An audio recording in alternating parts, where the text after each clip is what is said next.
Welcome to ABP దేశం. ఉమ్మడి ఆదిలాబాద్ జిల్లా వ్యాప్తంగా గత వారం రోజులుగా వర్షాలు కురుస్తున్నాయి.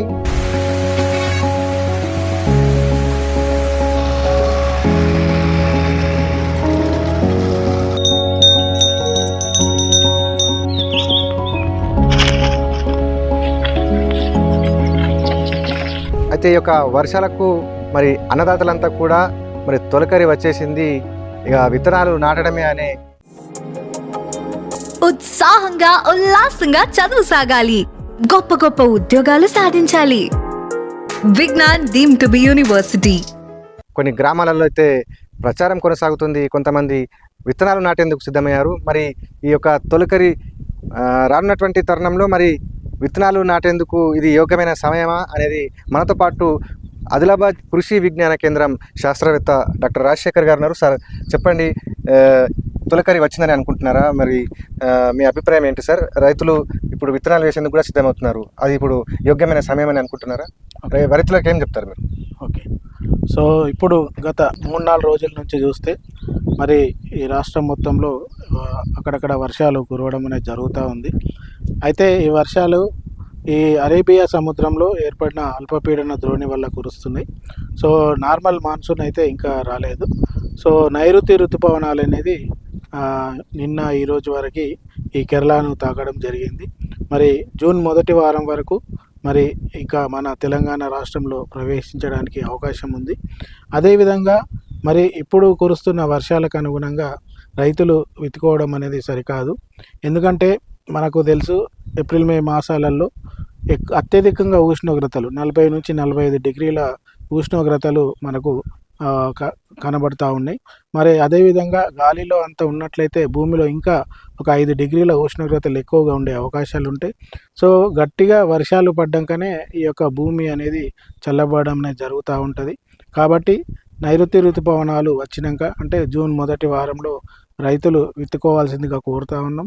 అదేవిధంగా మరి శాస్త్రీయ పరంగా చెప్పినట్లయితే నల్లరేగడి భూములలో 60 నుంచి 70 మిల్లీమీటర్ల వర్షపాతము అంటే 1 ఫీటు లోతు భూమిలో తడిచినాకనే విత్తనాలు విత్తుకోవాలి.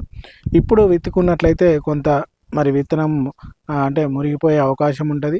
అదేవిధంగా నాణ్యమైన విత్తనం కూడా కోల్పోయే అవకాశం ఉంటుంది. కాబట్టి మరి ఈ ఖరీఫ్ కాలంలో ముఖ్యంగా జూన్ మొదటి వారం నుంచి మరి ముఖ్యంగా ప్రత్తి, సోయా, కంది పంటలకు సంబంధించి చూసినా కూడా జూన్ మొదటి వారం నుంచి జూలై 10 వరకు పెట్టుకునే అవకాశం ఉంటుంది. కాబట్టి ఇంకా సమయం మించిపోలేదు.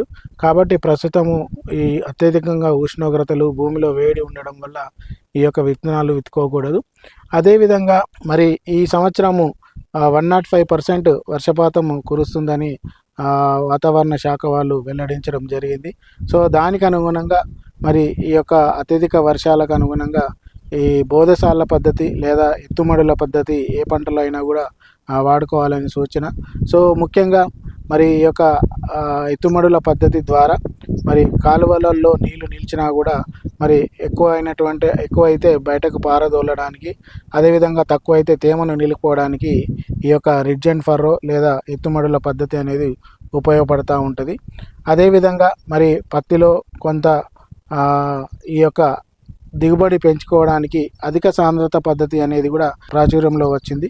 కాబట్టి ఈ అధిక సాంద్రత పద్ధతిని కూడా పత్తిలో పాటించాలని రైతులకు కోరుతా ఉన్నాం. సార్, గత ఏడాది చూసుకుంటే ఈ ఏడాది ఋతుపవనాలు ముందుగానే వచ్చేసాయని భావిస్తున్నారు. అంటే గత ఏడాది వర్షపాతం ఎట్లా ఉంటుంది సార్? రైతులకు యోగ్యంగా ఏ విధంగా ఉంటుంది? ఇప్పుడు ఈ ఏడాది ఎట్లా ఉంటుందని మీరు భావిస్తున్నారు? ఓకే, గత ఏడాది చూసినట్లయితే సుమారుగా 90 to 95% రెయిన్ఫాల్ అనేది కురవడం జరిగింది. సో 20 నుంచి 35% సాధారణ కంటే ఎక్కువగా కురవడం జరిగింది. అయినా కొంత జూన్ 15 నుంచి లాస్ట్ ఇయర్ రావడం అనేది జరిగింది. సో ఈసారి జూన్ మొదటి వారంలోనే రావడం అనేది జరుగుతూ ఉంది. అయితే ఏదేమైనా కూడా ఈ యొక్క పంటలకు సంబంధించి విండో బేస్డ్ సోయింగ్స్ అనేటివి ఉంటాయి. అంటే ఈ యొక్క జూన్ మొదటి వారం కానీ 15 నుంచి విత్తుకున్నట్లయితే ఈ జూలై చివరి వారం కూడా కొన్ని విత్తనాలు విత్తుకునే అవకాశం ఉంటుంది. కాబట్టి ఆ సమయం కూడా ఉంది. కాబట్టి ఇంకా తొందరపడాల్సిన అవసరం లేదు. సో వాతావరణ శాఖ ప్రకారంగా ఈసారి సమృద్ధిగానే వర్షాలు కురుస్తున్నాయని చెప్తా ఉన్నారు.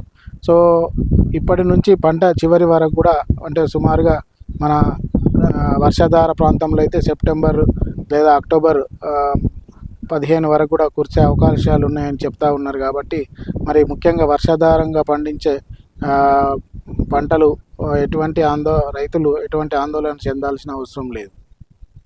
సార్ అంటే ఇప్పుడు రైతులు ఎక్కువగా ఉమ్మడి ఆదిలాబాద్ జిల్లా వ్యాప్తంగా పత్తి పంటని ఎక్కువగా సాగు చేస్తూ ఉంటారు. అదేవిధంగా కంది పంటను కూడా సాగు చేస్తూ ఉంటారు. ఇంకా కొత్త రకం పంటల గురించి కానీ వారికి ఏదైనా లాభాల గురించి కానీ వేరే పంటలు ఏమైనా వేసే ఏదైనా సూచన చెప్తున్నారు సార్?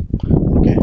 సో ముఖ్యంగా మనకు ఆదిలాబాద్ జిల్లా విషయానికి వస్తే సుమారుగా 4,30,000 ఎకరాలలో పత్తిని సాగు చేస్తూ ఉంటారు.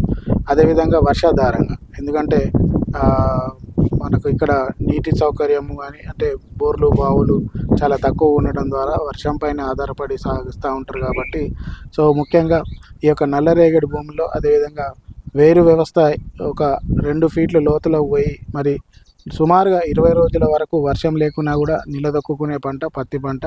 సో అదే ఎక్కువగా రైతులు సాగు చేస్తూ ఉన్నారు. ఇక ఇవి కాకుండా మరి వేరే పంటలు చూసినట్లయితే పత్తిలో ఈ మధ్య అంతర పంట కూడా కొంత రైతులు తగ్గిస్తూ ఉన్నారు. సో అంతర పంట కూడా ఖచ్చితంగా వేసుకోవాలని చెప్తా ఉన్నాం. ఎందుకంటే ఈ కందిని అంతర పంటగా వేసినప్పుడు ఈ పప్పు ధాన్యాల అభివృద్ధి చెందుతూ ఉంటుంది. అదేవిధంగా ఆకురాలే గుణం వల్ల భూమి యొక్క సారవంతత కూడా మంచిగా డెవలప్ అవుతూ ఉంటుంది.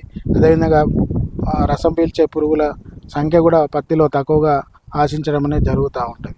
కాబట్టి ఇటు పత్తిలో మరి అంతర పంటగా కందిని, అదేవిధంగా సోయాబీన్ పంట కూడా రైతులు ఎక్కువగా వేస్తూ ఉంటారు. కాబట్టి పత్తితో కాకుండా ఆల్టర్నేట్గా ఈ సోయాబీన్ పంటను కూడా రైతులు సాగు చేస్తూ ఉన్నారు. దాంట్లో కూడా సోయాబీన్లో కూడా కందిని అంతర పంటగా రైతులు వేసుకుంటే బాగుంటుంది. సార్ ముఖ్యంగా ఏజెన్సీ ప్రాంతాల్లో గ్రామీణ ప్రాంతాల్లో ఇప్పుడు రైతులు తమ పొలాల్లో దున్నిన తర్వాత మరి కల్టివేషన్ అంతా అయిన తర్వాత మరి ఏమైనా ఎరువులు వేసే వారికి ఏమైనా సూచనలు చెప్తున్నారు? ఓకే. అయితే ఇప్పుడు ముఖ్యంగా ఈ కురుస్తున్న వర్షాలతోటి ఎంబీప్లోతో ఈ యొక్క లోతు దుక్కులు అనేది చేయడం జరిగింది. అయితే ఈ కురుస్తున్న వర్షాలతోటి రోటోవేటర్ తోటి కొంత ఈ యొక్క భూమిని చదును చేసుకున్నట్లయితే భూమి గుల్లబారడం, తద్వారా వేరు వ్యవస్థ లోపడిపోవడానికి ఉపయోగపడుతుంది. ఇకపోతే ఎరువుల యాజమాన్యం విషయానికి వస్తే ముఖ్యంగా రైతులు అంటే బేసల్గా కొంత విత్తనంతో పాటు ఉదాహరణకి పత్తిలో డిఏపి కానీ సూపర్ కానీ వేయవలసి ఉంటుంది. కానీ కొంత 10 రోజుల వరకు వేసుకున్నా కూడా ఎటువంటి ఇబ్బంది లేదు.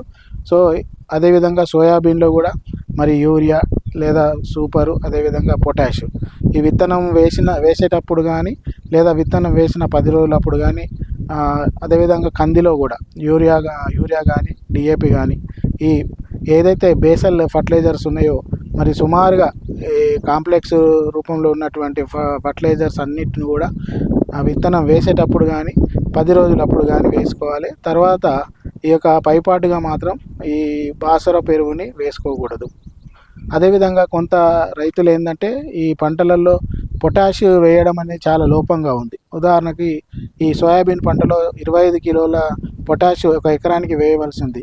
కానీ గత కొన్ని సంవత్సరాలుగా రైతులు ఈ పొటాష్ను వేయడం లేదు. తద్వారా ఈ పంట పెరుగుదల కానీ చీడపీడలను నిరోధక శక్తి అనేది తగ్గడం జరుగుతూ ఉంది. కాబట్టి సో భూసార పరీక్షలకు అనుగుణంగా ఈ పొటాష్ ఎరువును కూడా ఖచ్చితంగా అన్ని పంటల్లో వాడుకోవాల్సిన అవసరం ఉంది. సో రైట్, ఇది మొత్తం మీద ఆదిలాబాద్ కృషి విజ్ఞాన కేంద్రం శాస్త్రవేత్త డాక్టర్ రాజశేఖర్ చెప్తున్నటువంటి పరిస్థితి. ఆదిలాబాద్ జిల్లా నుండి శైలేందర్, ఏబీపీ దేశం.